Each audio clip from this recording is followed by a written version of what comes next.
कभी आसमानों की शान रही पाकिस्तान की हवाई जहाज कंपनी पाकिस्तान इंटरनेशनल एयरलाइंस यानी PIA आज दाने दाने को मोहताज है। 7 दशकों तक पाकिस्तान की सरकारी एयरलाइन रहने के बाद आखिरकार इसे बेच दिया गया।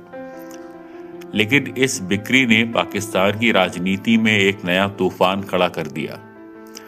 आज की वीडियो में हम जानेंगे कि PIA को किसने खरीदा, क्यों बेचा और इसमें सेना की एंट्री क्यों चर्चा में है। दिसंबर 2025 का महीना पाकिस्तान के एयरलाइन इतिहास के लिए बहुत ऐतिहासिक रहा है। इस्लामाबाद के एक होटल में करीब 90 मिनट तक चली लंबी बोली के बाद आरिफ हबीब लिमिटेड की लीडरशिप वाले एक कंसोर्टियम ने PIA में 75% हिस्सेदारी महज 48 करोड़ डॉलर में खरीद ली। दिलचस्प बात यह है कि सरकार की ये दूसरी कोशिश थी। इससे पहले भी सरकार ने अक्टूबर में इसे बेचना चाहा था। तब केवल 3.5 करोड़ डॉलर की मामूली रकम की बोली सामने आई, जिसे सरकार ने ठुकरा दिया। लेकिन दुनिया के सामने हर बार कटोरा लेकर खड़ा होने वाला पाकिस्तान इस बार बेबस था। उसके पास कोई दूसरा चारा था ही नहीं।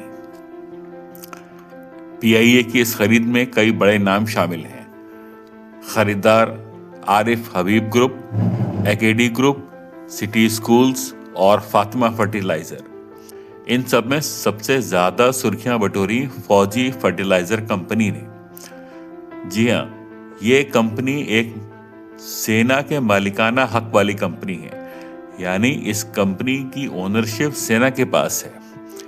इसका मतलब यह हुआ कि पाकिस्तान में सेना व्यापारी भी है, बिजनेसमैन है, तिजारत भी करती है। विश्लेषकों का कहना है कि सेना की कंपनी का इसमें शामिल होना कई सवाल खड़े करता है।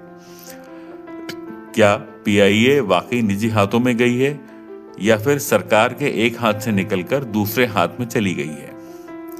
बहरहाल सवाल ये उठता है कि आखिर इस कंपनी को बेचने की नौबत क्यों आई? तो इसका जवाब है कर्ज का पहाड़।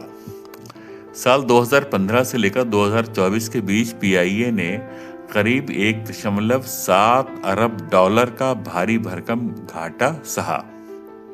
दूसरी, इसके पास 33 विमानों का बेड़ा है और इनमें से केवल 18 ही उड़ान भरते हैं।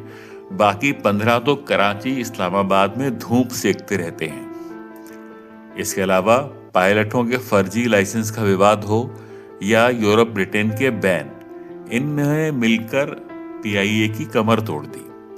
इसके अलावा राजनीतिक दखल का भी रोल है।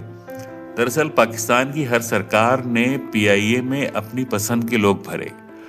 जरूरत से ज्यादा स्टाफ होने के कारण ये बोझ बन गई। इसके अलावा भ्रष्टाचार भी बहुत था।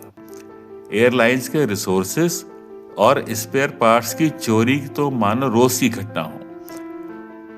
गलत मैनेजमेंट ने इसको खोखला बनाकर रख दिया।